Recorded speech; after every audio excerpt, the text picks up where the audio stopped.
What were we saying? There's just so much work to be done. What can we say? Yeah. I don't remember. I was talking about Docker and just what a clown car that was of a company. Yeah. Mm-hmm. And you were talking about your work with Terminal and how you took a meeting with Sequoia and convinced them that the space was worth investing in, and they decided to invest in Docker. And what I was saying is that sometimes I get the feeling that people that are incompetent are preferred over competent people because they're easier to control at some level. I don't know if that was the case there, but I do know that my experience working with Docker as an organization was completely insane. Like, it was not. I think if you're growing quick, if you're in ZIRP and the market's growing quickly and you have to hire 100 people in a year, you're not going to be able to wait a few months for that top engineer to convince them to leave Google or whatever. And so you don't have the ability to wait. So you end up getting like worse people. Also, in a ZIRP, everyone's fully employed. So all the best people are already fully employed. So you have to get not the best people. Yeah. I think that's a great structural argument. But I'm not talking about cracked engineers who were getting paid $2 million to run Firebase at Google. I'm talking about like business people that just they just didn't make any sense. So I do think it's interesting to compare ZIRP, which did have full employment at least in Silicon Valley, to today, where every other day I read a story about a guy who's like offering money to his friends for a real job. It's like, I'll pay you 10 grand if you send me a programming job that's a real job. I'm like, whoa, that's kind of nuts. I haven't heard of that. There's a bunch of people who've just started saying like, they'll pay their friends directly rather than working with like a recruiting firm to place them. That's to place themselves. Yeah, that's interesting. Exactly. Yeah. So usually like the recruiting firm gets paid by the company. Yeah. But the market is pretty upside down in terms definitely shifted when the company isn't paying, but the engineers. Yeah, exactly. And so and there's all these like weird reports about people who are going into recruiting pipelines but not being interviewed, and just all kinds of very strange dynamics. Probably has something to do with tax benefits or something for like posting candidates. It's very strange. And then Klarna claims that they fired 40% of their workforce to replace them with AI.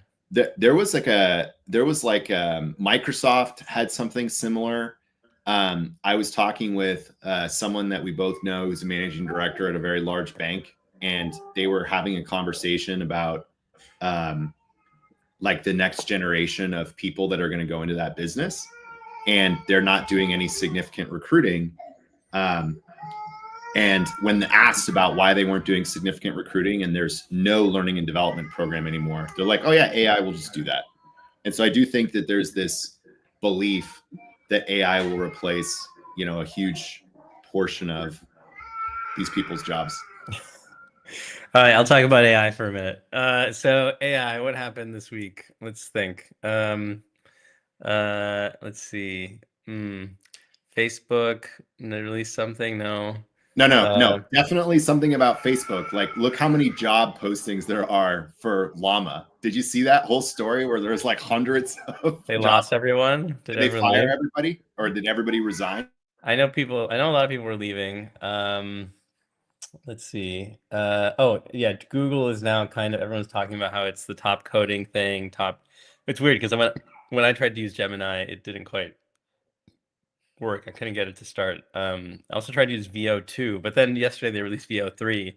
That's apparently taking over the internet. Everyone's talking about how you can generate video with people talking, with lip syncing and audio. Like you can actually hear voices with the video generated, and everyone loves it. Apparently people are already making amazing videos and commercials with it.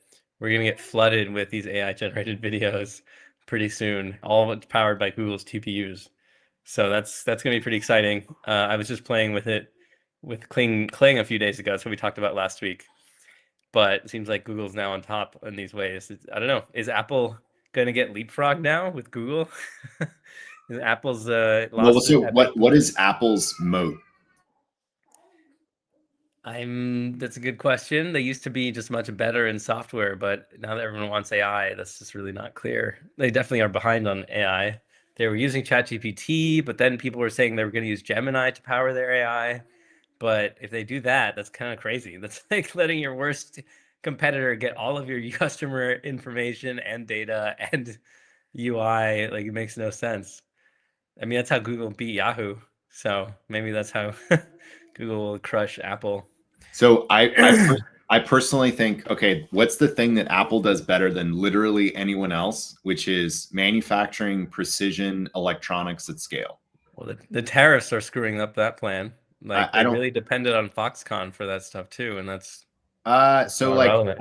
I think I shared this online, but it's not about Apple, but a very large phone maker that makes millions of iPhones every day. They tried to bring their lines back to the US and they learned. I told you the whole thing about the automation engineers. Didn't we do this whole talk track? I'll say it again.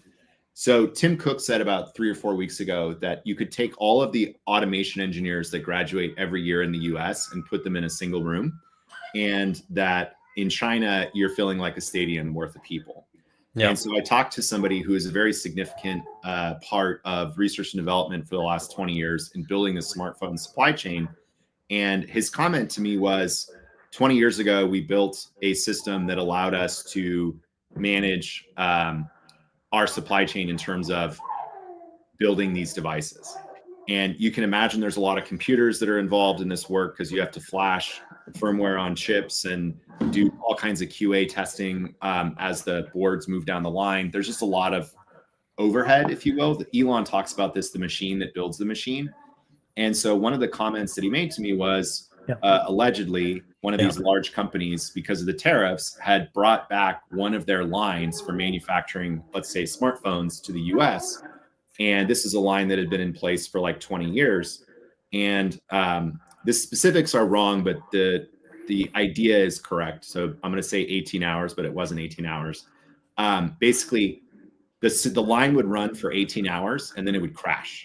And then it would take them like multiple hours to bring it back up. And so this guy, they investigated it. It was an out of memory bug, very simple, like RAM leak in one of the processes that was running. And so he asked the head of automation for their facilities in Asia, like, what the hell? Like, how come you guys didn't tell us about this bug? Like, is this a new thing? Like, what's the story? And the guy said, oh yeah, like you have to restart the line every 18 hours. He's like, every single line in the entire world gets restarted every 18 hours. He's like, yeah. He's like, well, why don't you just file a ticket and then we could fix that? This is a memory leak. This is not like a rocket science kind of thing. And the basic premise was, this is job security, right? And then there's like at every single line all over Asia that just restarts this computer every 18 hours. And the head of R&D, who'd literally spent billions and billions and billions of dollars developing these lines, was just like flabbergasted. Because in the United States, if I'm a vendor and I send you a product and it fails, like, I'm getting blasted by the CEO, by all the engineers. They're up in my business about support.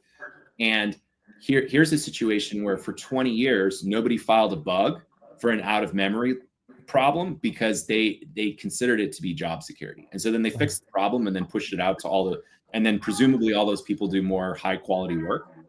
And the thing that was really surprising to me about that is that it's a cultural issue around automation and around bug reporting. In the West, like, if you and I have a problem with a piece, I'll read like a what is that called? Like a user's manual. And if there's an error on it, I'll send like a note to support and just be like, yo, your user's manual has a problem on page 36.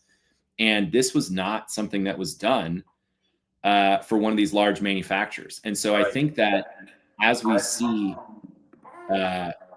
these companies try to reshore, are you laughing? Probably the baby is like jumping up and down or something. Yeah, the baby's laughing.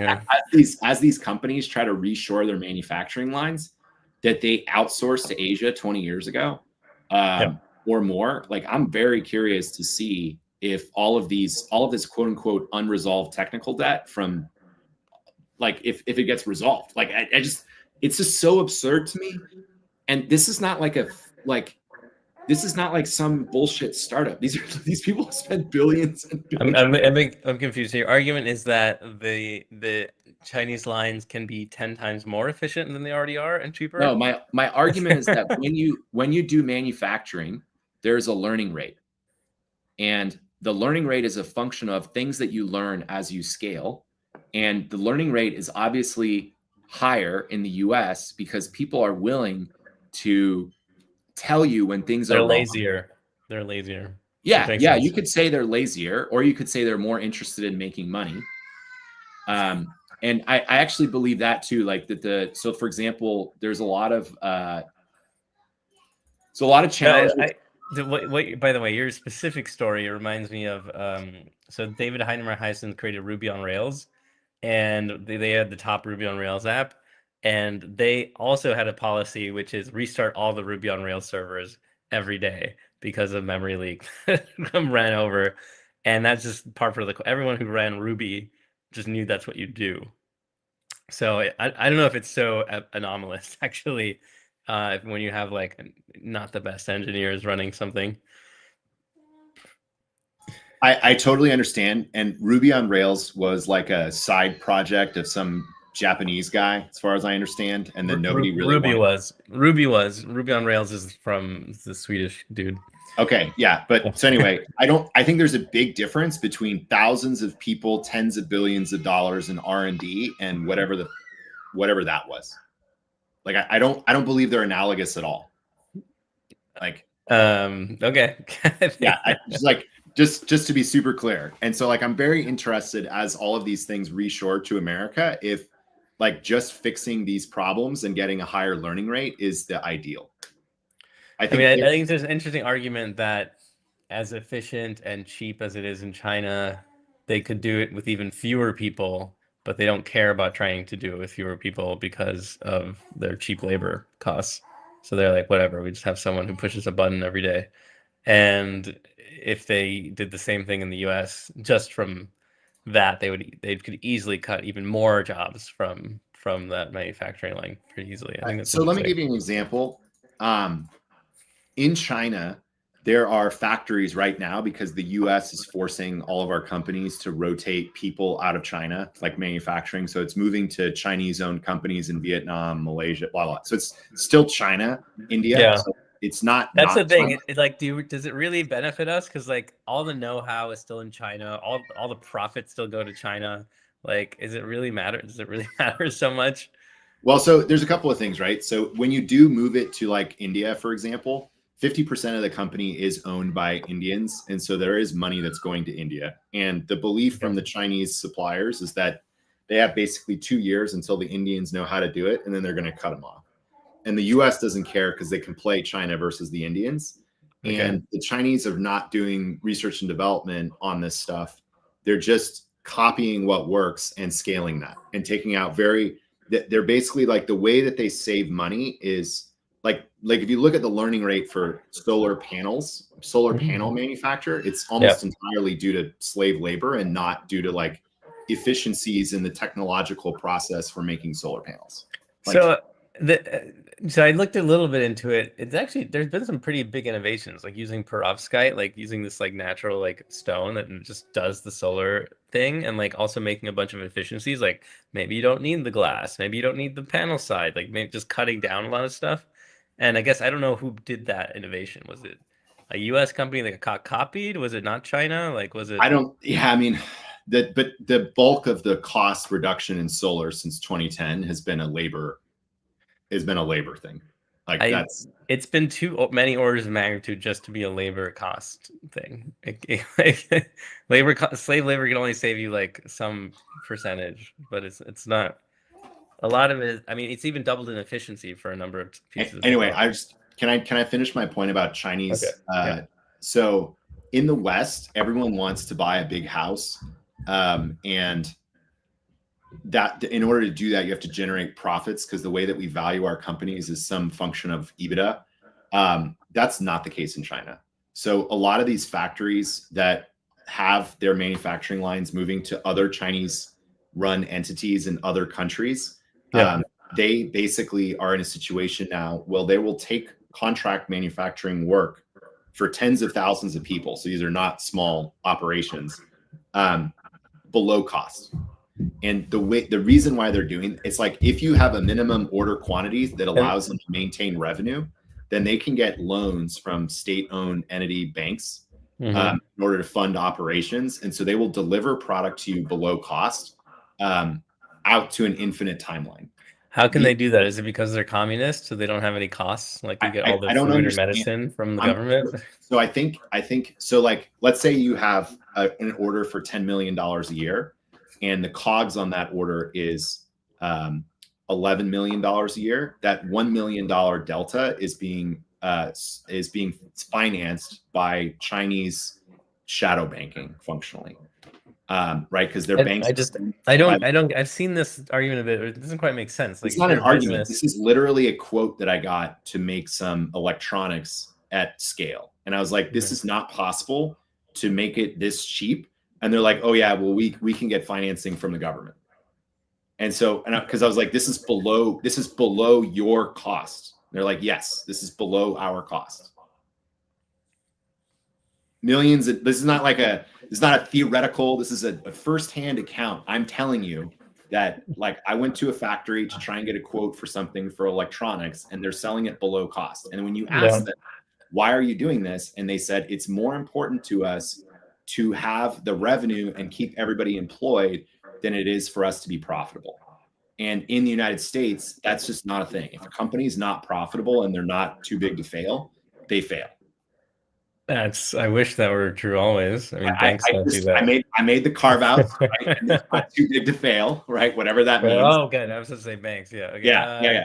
If they're not too big to fail, like clearly we have. I mean, and everyone, the governments do this all the time. So the percentage of the Fed rate lets people get encouraged to create wasteful jobs when the interest rates are 1% or 0%. Right, and it sounds like we know that now, and the central bank in China is trying to do the same thing to keep their housing market prop up. I don't like 3 billion houses. The idea that you would organize your company around revenue rather than around profit is so foreign to me that I don't want to speculate on that idea because it doesn't make any sense to me. I don't understand how your entire economy could be like that, but this is a conversation that I've had repeatedly. But isn't that all of Silicon Valley in the 90s and the last 20 years? It's focused on revenue, right? It doesn't matter. Profits don't matter. Amazon's no, I completely it's agree. All revenue, right? when you're right and exponential. And you can make China's a great exponential and leaning into it. The chickens are coming home to roost, right? So it's like a Gen X phenomena. They don't understand the difference between an exponential and an S curve, and so they're just really excited about exponentials, and they're capital allocators, and so they're putting in money. There's all kinds of like. ZERP created a bunch of situations that don't make any sense. Like you and I disagree on a lot of things socially, so we don't necessarily need to talk about it, but I'm happy to. And there was just a lot of nonsense that was possible because of ZERP. There's like when you make it, you have all these people that start companies that make money that don't make any sense, and they just keep getting bigger and bigger and bigger, and then it becomes a magnet for money laundering at scale into the U.S. economy. And then you have all this VC. I mean, it's just like the market sort of distorting effects of ZERP were totally insane. And people who actually built real technology had a challenge, like we talked about with Docker, where you couldn't hire the cracked engineer that would be necessary to solve a technical problem because they were too busy being employed for too much money at a bullshit company that was never going to do anything. Yeah. I mean, there are definitely benefits to having a little bit of unemployment. Is there also benefits to having a social safety net so that you can have healthy amounts of unemployment and no one's dying on the streets? Yeah, I don't really subscribe to the idea that there's any. So like Thailand is a great example. They have no social safety net and they don't have people dying in the streets. So I don't necessarily believe that argument makes any sense. But yes, in theory, I agree with you. I don't know so much about Thailand, but I might guess that they have a growing economy but yeah, I guess maybe a family support system. But yeah, I'm sure they have some of that. Even Europe has some of that. I've The been to massive social Thailand, safety and net. there's fewer people who are subsisting in the streets than like in any major American US city. Right. So like if you go to any major American US city, there's obviously people who are in incredibly bad shape that need to be institutionalized, but for reasons we don't institutionalize them. And there's an entire grift around we're going to provide social services to these people and then they don't provide them. In Thailand, no such thing exists, and you don't see homeless people living on the street like that. It's so I just there's a disconnect for me between like, well, we should have a social safety net and therefore like all of these things are okay. And then like when you actually see like an experiment, like it's not doesn't make sense. That doesn't make sense. I just Googled Thailand's incarceration rate, and apparently it's very high, 300, 400 per 100,000. So Right, but maybe that's also it's the reason. What's our incarceration rate? And then the other thing is like Thailand is a monoculture and mono ethnicity, and like the US is not. So it's like very difficult to compare. Thailand's incarceration rate is high. The US is obviously the world leading, but it's Thailand's is close to the US's, which is US is abnormally high. Yeah. So that might explain why there's also a challenge, I think, where we incarcerate a bunch of people who are mentally unstable because we won't put them in conservatorships. So right, like what's a conservatorship? We don't do like insane asylums anymore. Like if you look at the population, and there's a bunch of people with like mental issues who live on the street. You know, particularly when I was in San Francisco, you would try to when you first move to the city, you try to show empathy to the homeless people and you try to talk to them and learn about what's going on. And you sort of have this belief that these are unhoused people or whatever. And then you talk to them and you learn that actually they have like serious mental issues and need professional help. And there just really isn't a way when you talk to social service workers at the bottom. The leadership is stealing the money, but the people that are actually doing the work, they will tell you that there's no like support for, you know, people with schizophrenia or whatever, right? That they need to actually be institutionalized and lose power of attorney over themselves so that they're not on the street like doing meth and drugs. It's a really sad situation where I think of it like was that Gad Saad talks about suicidal empathy. I think that's the case. And I think to tie this back to AI, now that everything is a panopticon, it's going to be more and more difficult for us to ignore the data that supports some of these like understandings of our situation. Yeah, my understanding, I also looked into it a bunch. Only a portion of the homeless in SF are mentally or caused by mental issues, like maybe a quarter.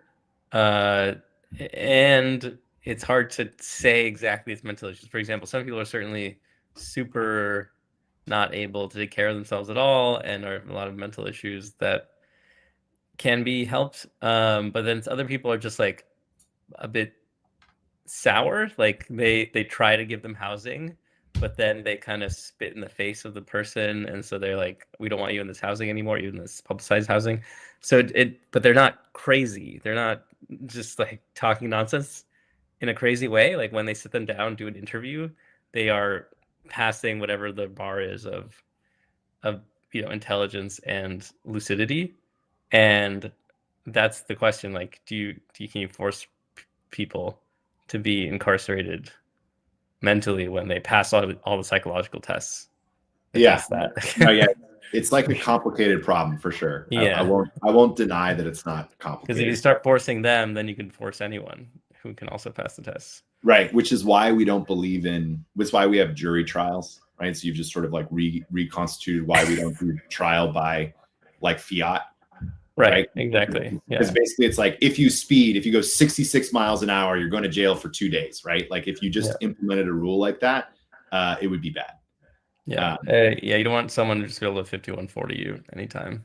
Exactly. Right. And if you like read Chaos about Charles Manson, you sort of come to the understanding that Charles Manson probably didn't commit any crimes, but everybody would agree that he should have been incarcerated. So there's like at the frontier of our system, it's very complicated, right? Yeah, like, that's he didn't right. commit any crimes, but like he's definitely not a good guy. Yeah. So what about the Waco guy? This is a very topical. I think Waco is just like the government overreach. I think this is very topical. Like the AI eating judiciary stuff is actually extremely topical. Mm-hmm. Because Like AI judges. I think it's very dangerous, extremely dangerous. They had a movie about that. What was it called? RoboCop. Yeah, I don't know. There was Minority Report. There's been a bunch of these. Yeah, RoboCop. Yeah, RoboCop. He was the cop, but also the judge. Yeah, Future I think it's executioner. I think it's really bad, really, really bad. I don't necessarily think you need to have a human deciding on speeding, but maybe speeding is a great example. And then speeding is a weird one too, because if we already have robots deciding on that, we have I know, but not in cameras California. and so like in California, you're not allowed. There's no speeding cameras in California. They have red light cameras. They have red light cameras, but not like mostly in Oakland. So if you drive at Oakland, where it's largely black, that's where they have the red light cameras. I'm gonna say in predominantly black areas, one way to make money is to what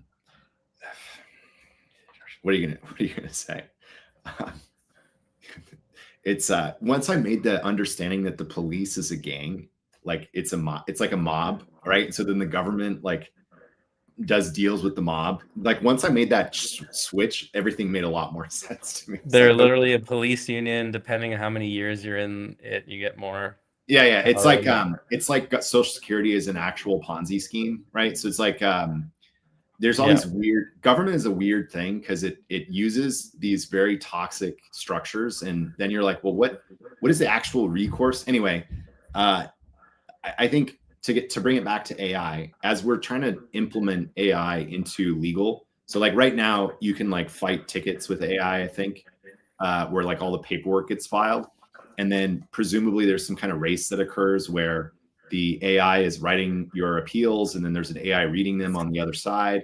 And so, at what point are like humans involved? And I think this will happen with insurance pretty quickly here, where like you make an insurance claim, then this already happens. Well, first it's automatically rejected, and then you write something, and then an AI starts evaluating. Yeah, exactly. Well, and then like there's all kinds of really weird sort of like tribal knowledge that I'm not sure that's true, which is basically like when you interact with the healthcare system and you get a bill, basically I think the game theory, the equilibrium point is like do nothing for a year and a day, and then tell them you're going to pay 1/10 of whatever the bill was, and then they'll negotiate with you. Just because they've sold it to a debt collector by then. I don't know. Like there's just like it's just like really. I think it's really super toxic. I have hope that.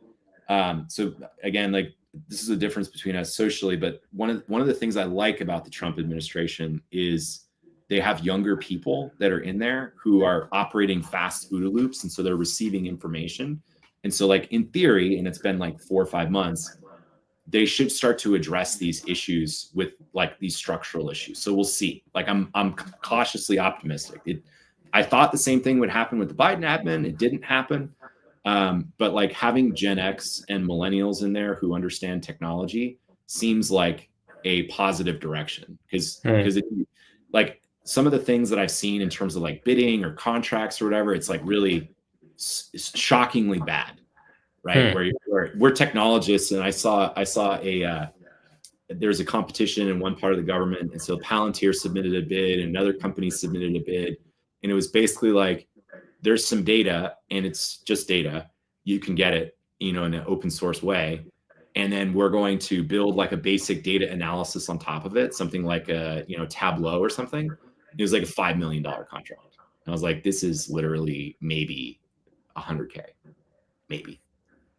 Right. And so, and just like that experience just repeats with me constantly, just like constantly. And I'm like, and so my fear is that basically we don't work hard at solving these problems when people can solve them. And so then somebody who's an oligarch comes in with a bunch of AIs and just replaces the whole government.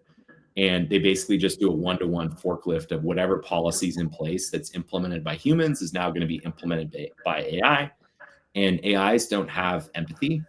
And there's all kinds of, like we said, frontier conditions, which shouldn't be decided by a computer. Like maybe you're speeding because you're trying to get your wife to the hospital and there's nobody around, or you ran a red light and there's nobody around and you're trying to get your You know what I mean? There's like all these You, weird, you like, don't think ChatGPT has pretty good empathy-like qualities?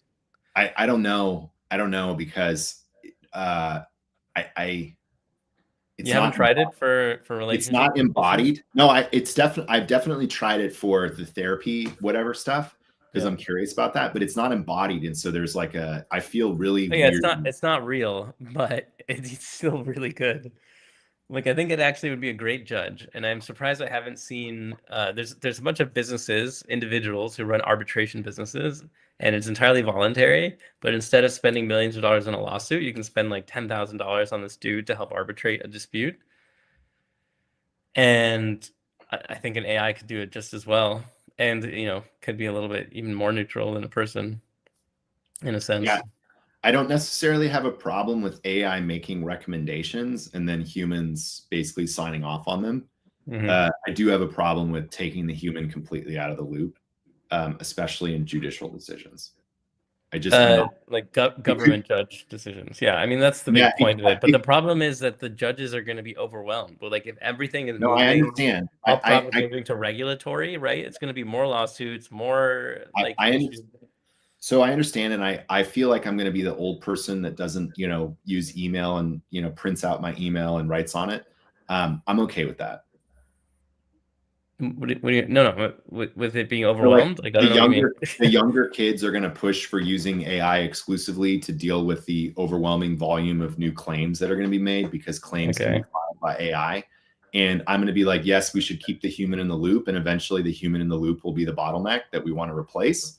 And I'm like, I remember my grandmother, she would not use email. She would have us print out every email that she got and deliver it to her functionally like a letter. And then she would respond in writing that we would then type up and send via email.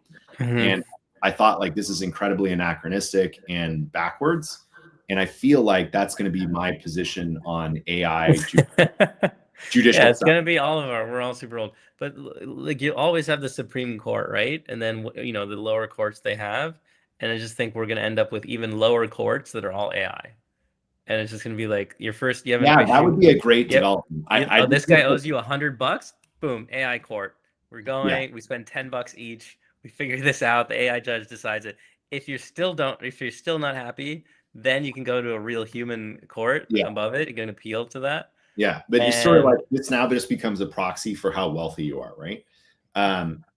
You could make an argument that's the case the way it well, is right now. at least you get some arbitration now. Right now, you have no access to it. Right? Someone owes you. Your employer didn't pay your paycheck. What are you gonna do? Hire a lawyer? Like you don't even have any money.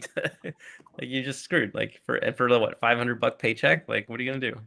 No one's gonna support your case. At least if you had a micro arbitration with AI, you'd be able to get that maybe.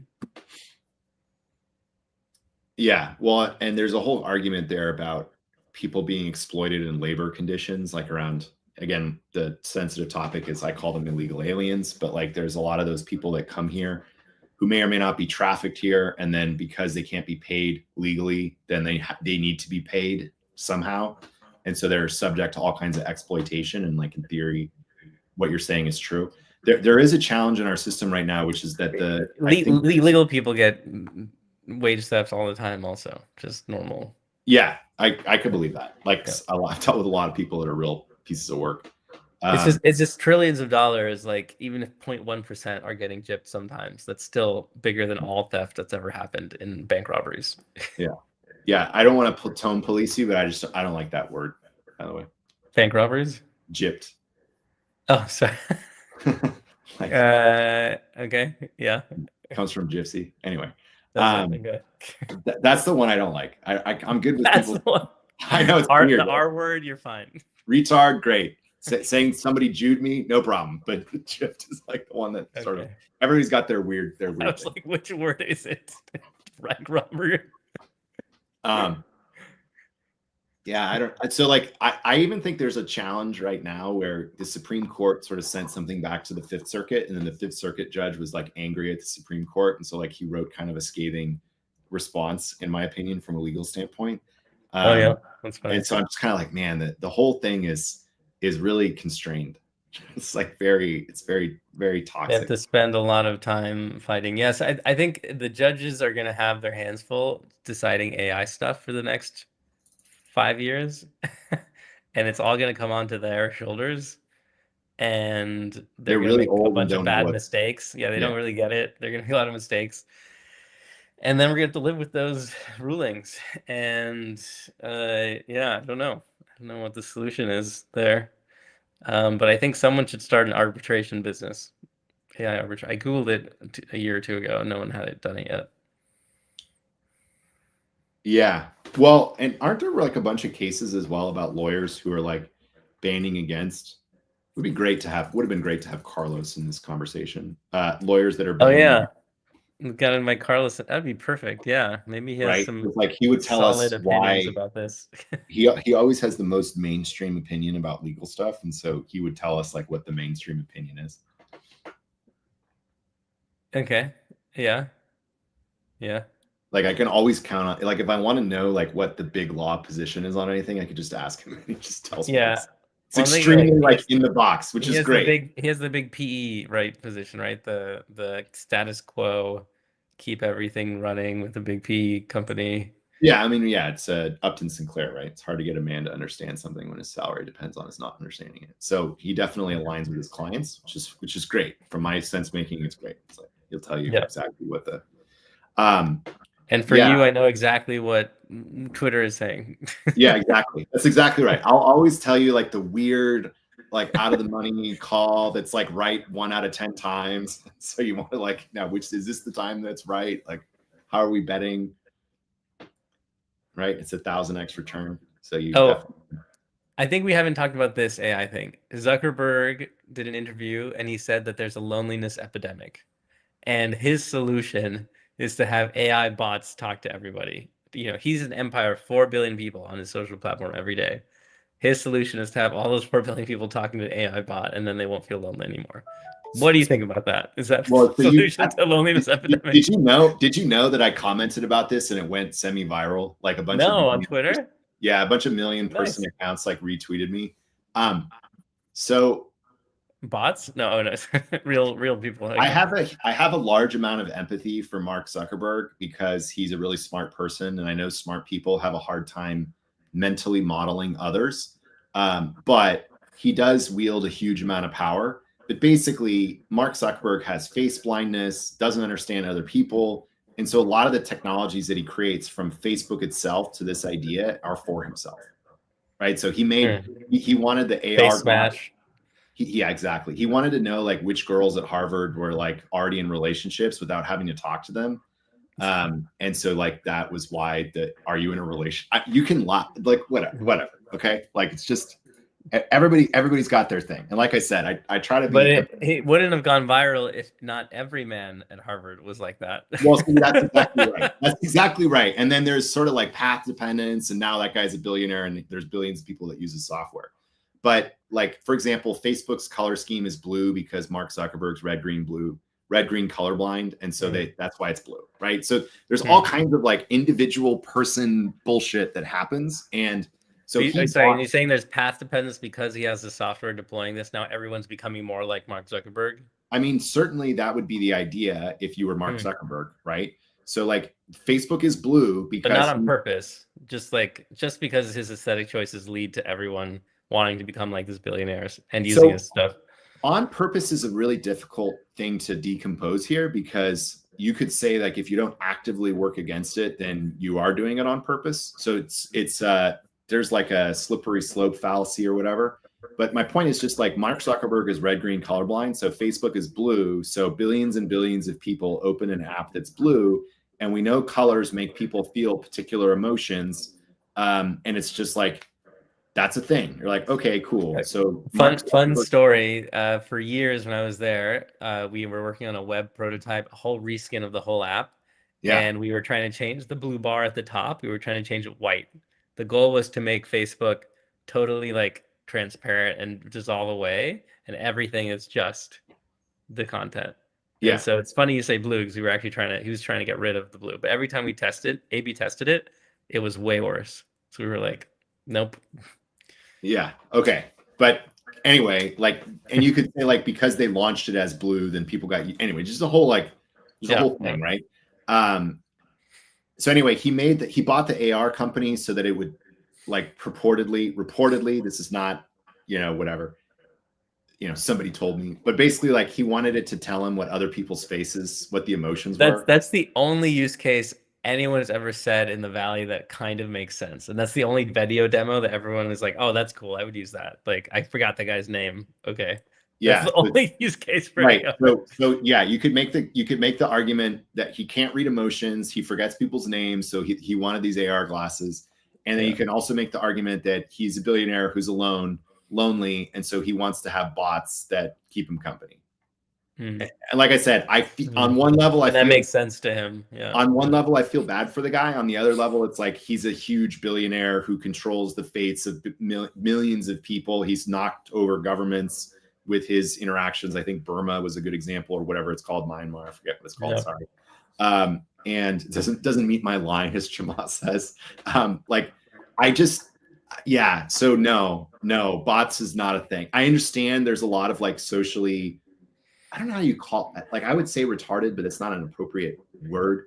There's a lot of people who are socially stunted or whatever the word is, where the bots can bring them some semblance of something. And the homeless is actually an interesting example of that. I think in my research, I found that homeless people often, part of being homeless, you get a lot of trauma from that, and so that makes them traumatized. It makes them hard. They're all like raped, and they could die at any moment. Like, it's so dangerous to live on. Dangerous. Street. So they're traumatized. So then they kind of, they're not exactly the most cheerful people to hang out with. So even people who are paid 6 figures and want to help and volunteer, it's very difficult to interact with them. And then they get PTSD from dealing with these people because they get shit on all day long. These people don't trust these volunteers, and like, so it's really tough.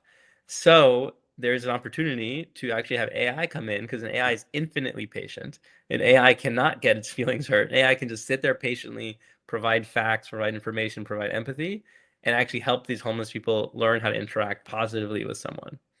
I would love that. And people who we would deem as like below capacity, so 70 IQ and below, like those people get really rocked in a lot of cases by the people in their lives, because they can be frustrating and difficult. These sort of nonverbal autistic is sometimes how they're called, or like people with severe Down syndrome or whatever.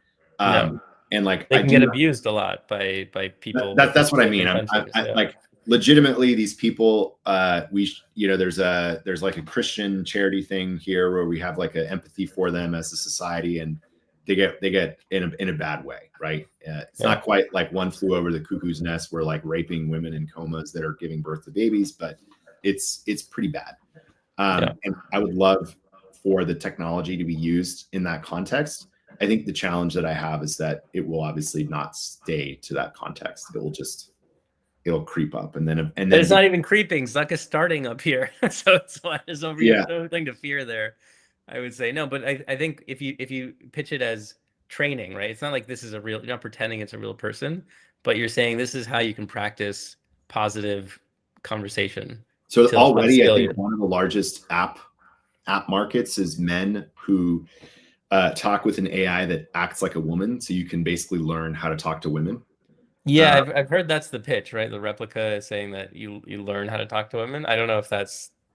I do know that the guys that I have that are like dark pattern followers on the app stores, they tell me that's the number one thing. But is it to replace women because they've given up on women, or is it because? Well, I mean, I think that depends on your perspective.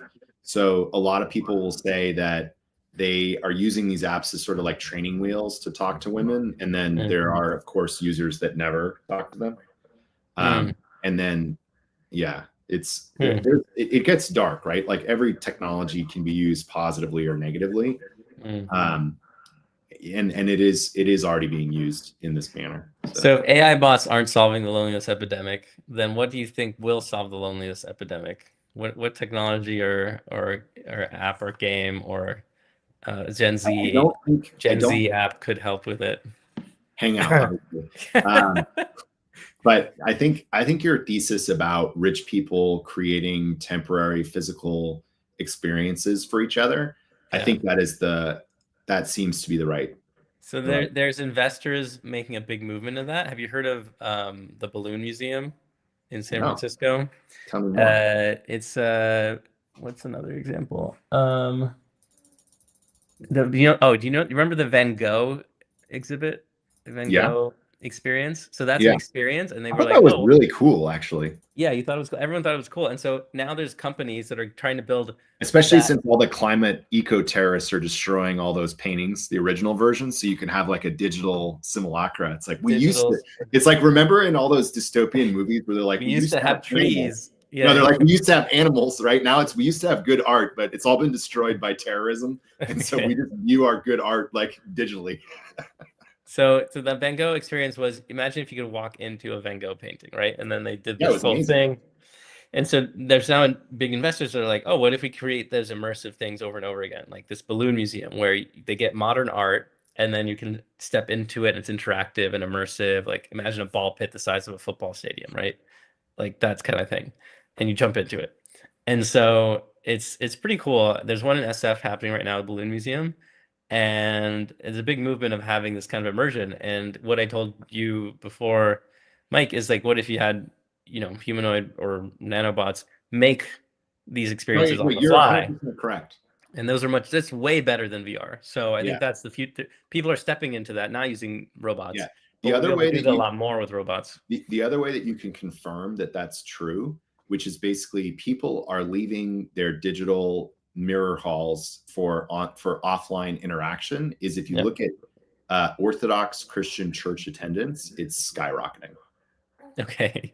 Well, my Anecdotally, partner is Orthodox, Greek Orthodox, so yeah, it's a like beautiful church, very gold, a lot of nice art. yeah, anecdotally, when you talk to people, there are so many people who are going into these churches, and if you talk to them, there's obviously the religious component, and in the context of this conversation, there's a huge social component to it as well. And so Yeah, I do think that so basically it's a highly salient shared experience with other people. That's what I'm saying is sort of the support for that argument. nice. So I think that the loneliness can be solved by people connecting people with music.